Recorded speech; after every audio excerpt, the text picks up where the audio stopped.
ಈ ಮೂರು ವಿಚಾರದಲ್ಲಿ ಸ್ತ್ರೀಯರು ಪುರುಷರಿಗಿಂತ ಮುಂದಿರುತ್ತಾರೆ.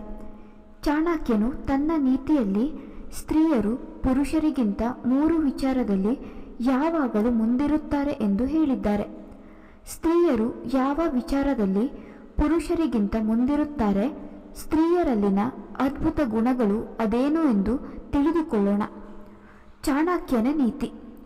ಚಾಣಕ್ಯನ ನೀತಿಯನ್ನು ಅತ್ಯಂತ ತಾತ್ವಿಕ ಮತ್ತು ಪ್ರಾಮಾಣಿಕ ಪುಸ್ತಕವೆಂದು ಹೇಳಲಾಗುತ್ತದೆ, ಏಕೆಂದರೆ ಇಂದಿಗೂ ಕೂಡ ಚಾಣಕ್ಯನು ಆ ಪುಸ್ತಕದಲ್ಲಿ ಬರೆದಿರುವ ತತ್ವಗಳನ್ನು ಜನರು ಅನುಸರಿಸಿಕೊಂಡು ಬರುತ್ತಿದ್ದಾರೆ.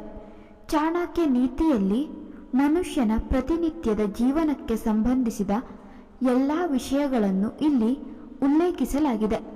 ಚಾಣಕ್ಯ ನೀತಿಯು ಕೇವಲ ಯಶಸ್ಸು, ಹಣ ಇವುಗಳ ಮೇಲೆ ಮಾತ್ರ ತನ್ನ ಬೆಳಕನ್ನು ಚೆಲ್ಲಲಿಲ್ಲ, ಬದಲಾಗಿ ಸ್ತ್ರೀ ಮತ್ತು ಪುರುಷನಿಗೆ ಸಂಬಂಧಿಸಿದ ವಿಷಯಗಳ ಕುರಿತು ಇದರಲ್ಲೂ ಚರ್ಚಿಸಲಾಗಿದೆ.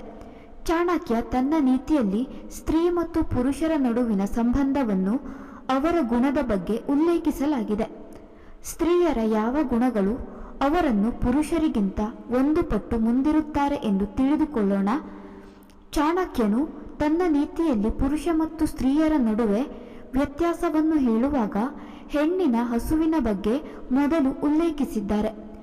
ಮಹಿಳೆಯರು ಪುರುಷರಿಗಿಂತ 2 ಪಟ್ಟು ಹೆಚ್ಚು ಹಸಿವನ್ನು ಸಹಿಸಿಕೊಳ್ಳುವ ಸಾಮರ್ಥ್ಯ ಹೊಂದಿದ್ದಾರೆ. ಮಹಿಳೆಯರಿಗೆ ಪುರುಷರಿಗಿಂತ ಹೆಚ್ಚು ಶಕ್ತಿಯ ಅವಶ್ಯಕತೆ ಇರುತ್ತದೆ.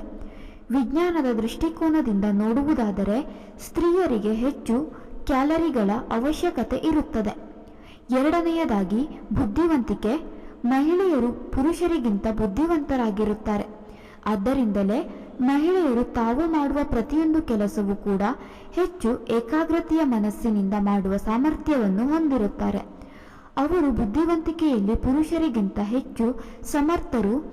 ಮಹಿಳೆಯರು ಎಂಥದ್ದೇ ಕಷ್ಟ ಬಂದರೂ ಅದನ್ನು ಜಯಿಸಲು ಇದು ಒಂದು ಮುಖ್ಯ ಕಾರಣ. ಮೂರನೆಯದಾಗಿ ಕೆಚ್ಚೆದೆ ಅಥವಾ ಧೈರ್ಯ. ಆಚಾರ್ಯ ಚಾಣಕ್ಯನು ತನ್ನ ಚಾಣಕ್ಯ ನೀತಿಯಲ್ಲಿ ಸಾಹಸಂ ಸರ್ವಗುಣಂ ಎಂದು ಬರೆದಿದ್ದಾರೆ. ಚಾಣಕ್ಯನು ಹೇಳುವ ಪ್ರಕಾರ ಸ್ತ್ರೀಯರು ಬುದ್ಧಿವಂತಿಕೆಯಲ್ಲಿ ಹಸಿವನ್ನು ತಡೆದುಕೊಳ್ಳುವಲ್ಲಿ ಪುರುಷರಿಗಿಂತ 2 ಪಟ್ಟು ಸಾಮರ್ಥ್ಯ ಉಳ್ಳವರು ಮಾತ್ರವಲ್ಲ, ಕೆಚ್ಚೆದೆಯಲ್ಲೂ ಪುರುಷರಿಗಿಂತ ಮಹಿಳೆಯರದ್ದೇ ಮೇಲುಗೈ. ಮಹಿಳೆಯರಲ್ಲಿ ಧೈರ್ಯ ಪುರುಷರಿಗಿಂತ 6 ಪಟ್ಟು ಹೆಚ್ಚಾಗಿರುತ್ತದೆ. ಒತ್ತಡ ಸಹಿಷ್ಣುತೆ ಪ್ರಭಾವದಲ್ಲೂ ಅವರು ಪುರುಷರನ್ನು ಹಿಂದಿಕ್ಕುತ್ತಾರೆ. ಚಾಣಕ್ಯನ ಪ್ರಕಾರ ಈ 3 ವಿಷಯದಲ್ಲಿ ಸ್ತ್ರೀಯರು ಪುರುಷರಿಗಿಂತ ಮುಂದಿರುತ್ತಾರೆ. ಇದೇ ರೀತಿಯ ಹೆಚ್ಚಿನ ವಿಡಿಯೋಸ್ಗಳಿಗಾಗಿ ಚಾನೆಲ್ ಸಬ್ಸ್ಕ್ರೈಬ್ ಮಾಡೋದನ್ನು ಖಂಡಿತ ಮರೆಯಬೇಡಿ. ಕೇಳಿದ್ದಕ್ಕಾಗಿ ಧನ್ಯವಾದಗಳು.